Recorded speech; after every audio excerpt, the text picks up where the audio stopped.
Hi there, it's Kevin with GatheringMagic.com here with match number 3 with the Tooth and Nail. This is an incredibly risky hand. I'm going to keep it on the draw.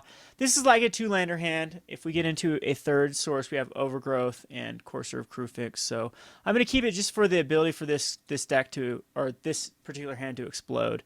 Howl the Fountain is a control, most likely to be another control matchup, which I'm not looking forward to, but it's winnable, especially the Boseijus. It's still going to be Utopia Sprawl on the Forest, I think, is the better play here. And then next turn we can Arbor Elf or Courser if we happen to get the mana. So an Azorius Signet, interesting card. We missed unfortunately we miss on the land drop 2 turns in a row. But we do have the ability to generate 4 mana next turn. And it's going to be Bluetron yet again with a heavier creature count. I think that we just Courser here. Rather than Garruk. I don't want Garruk countered. Garruk is really good.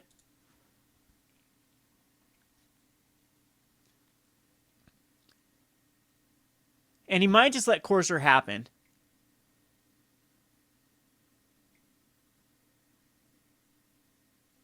Thirst for Knowledge. Okay, so he's digging 4. No, yeah, he can't even... I don't think he can get a counterspell for just 1 mana for the Courser. I can actually pay the 1. If Expedition Map goes to base, so he just has a natural Tron. And unfortunately, it's an Arbor Elf on top still, so... Get unlucky with the lands. If he Supreme Verdicts me next turn, he'll be in great shape. There's the tower.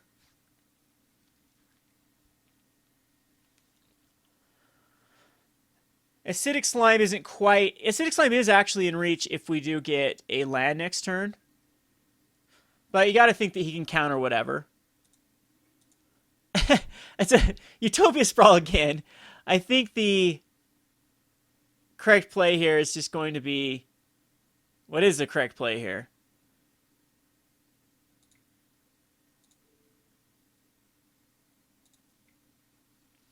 Try to hit an Overgrowth on the Forest. And this, I bet, will get countered. No, he lets that happen. And then we can Arbor Elf. And then we can attack in with the Courser.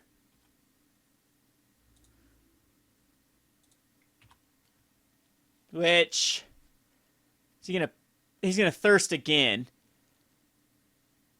And he might have Tron Assembled. But I actually have 12 mana for a Tooth and Nail. For whatever reason, if he taps out. Now, if he's got a card in hand, I'm just done. He's probably giggling to himself here with the Forest being able to shut down. So that was the risk of keeping the 1 Forest hand. We're still okay, though. We definitely are still alright.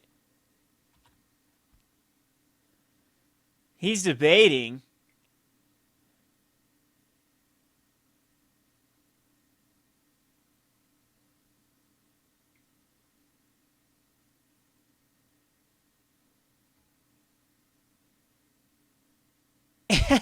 Well, definitely that's the right play. So this is Gift's Tron is what it is if he's playing Aeons. So he's got Unburial Rights for the Thirst of Knowledge. And that pretty much locks me out. I don't think there's anything I can do against an Aeons. Oh, this card. Such a jerk card. Green. That was definitely the right play. Definitely the right play. And he had all the mana for it. I can't cast anything in my deck. So I guess the only thing for me to do is just wait for my one of Emrakul. And this again, post board though, I think we have a pretty good match. Especially if he's not playing a lot of counter magic. I'm not sure if he is. I don't know the list. We will bring in Boseiju and Blood Moon. I will laugh if I get an Emrakul off.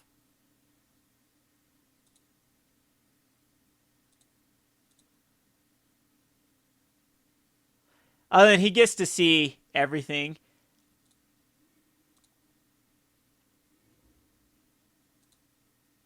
Emrakul off the top. Eternal Witness. Can't even cast that. So 1, 2, 3, 4, 5, 6. I have 18 mana I could cast. If I get that Emrakul. But I'm on a 2-turn clock, so I have 2 turns to draw into an Emrakul. Another Thirst is going to... Like, Elesh Norn just wipes my board, too. And discards a Sphinx's Revelation. So didn't get to see an Unburial Rite anywhere. He's got a gazillion mana.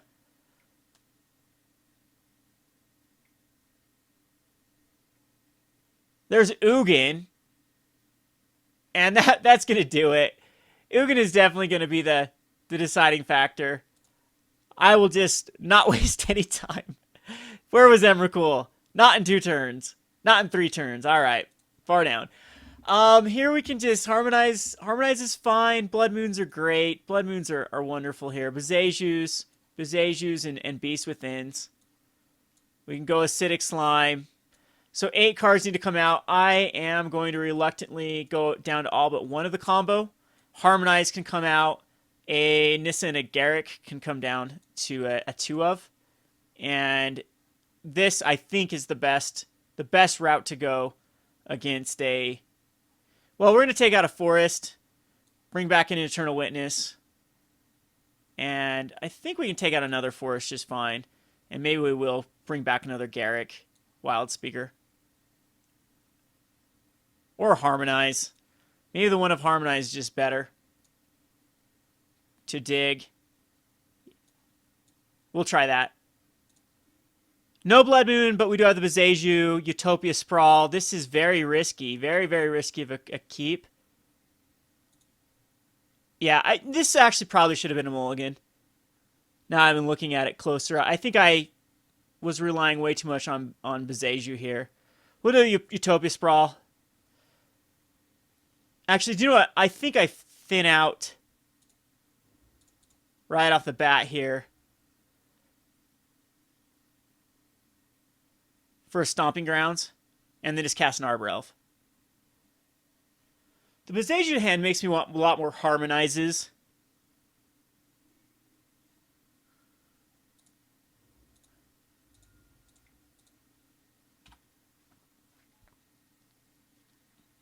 And next turn, we can Utopia Sprawl on the Forest. Or just draw into a Blood Moon. That'd be cool. Celestial Colonnade. Another Arbor Elf. So this is getting very awkward. We have the ramp.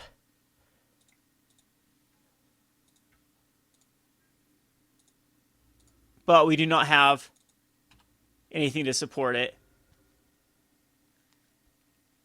We eventually draw a Tooth and Nail, though this will be game. We can do 2, 4, 6, 7, 8. We have plenty of mana. Not good to draw into that Stomping Grounds.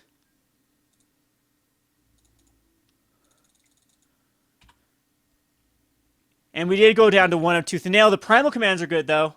We have time. He's definitely giving us time with this hand.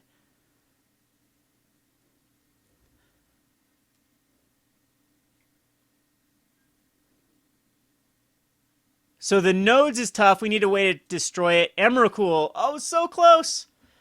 So close to casting the Emrakul. At the beginning of each upkeep, destroy the creature with the least power. It can't be regenerated. 2 more creatures, you choose one of them. So we have 1, 2, 3, 4, 5, 6, 7, 8. 8 mana.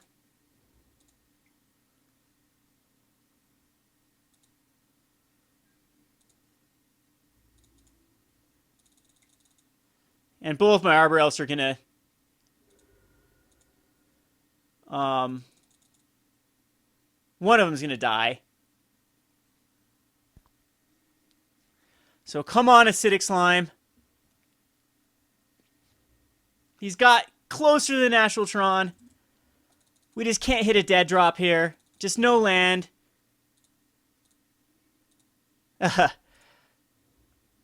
I think we wait on it. So let me do the math here. We have 2, 4, 5, 6, 7, 8 if we play the Voyaging Satyr. So it's going to be a while before we can cast anything. If he just has the Tron and Iona, I'm done for. So here comes the Thirst for Knowledge. Gifts, I'm dead, right?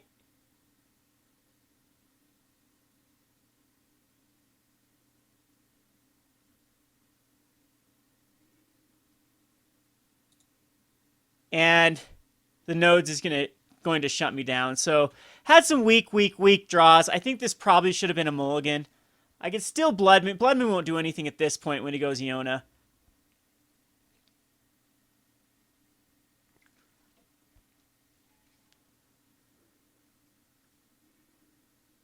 And not quite sure I can even get into an Emrakul on time. So that's my luck. There's the card I needed. 1, 2, 3, 4, 5, 6, 7. And this says I can't even cast them. It doesn't say they're countered. Opponents cannot cast spells of the chosen color. Yeah, it just prevents it completely. So we're locked down by the Iona.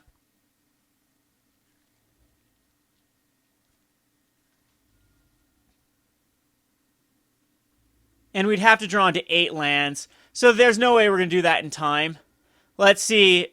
Primal Command would come out a turn earlier. We could have thrown something on top of its library. That would have set him back a turn. And then he would not have been able, or made him just shuffle his library. Well, he did that end of turn with Gifts. That's what's so powerful with Gifts, is the ability instant speed to do that. Without the Nodes, 1, 2, 3, no, we'd still need a lot more cards. Well, we're limited from the I'll keep playing in the tournament. We have one more round. See if we can eke off a win. And yeah, that should have been I should have mulled a Blood Moon, and then first turn. If we could go Utopia Sprawl first turn, then Blood Moon, we lock this deck completely out with Blood Moon, and there's nothing he could do. But it is what it is. We'll go on to the next match. This has been Kevin with GatheringMatch.com. Thanks for watching.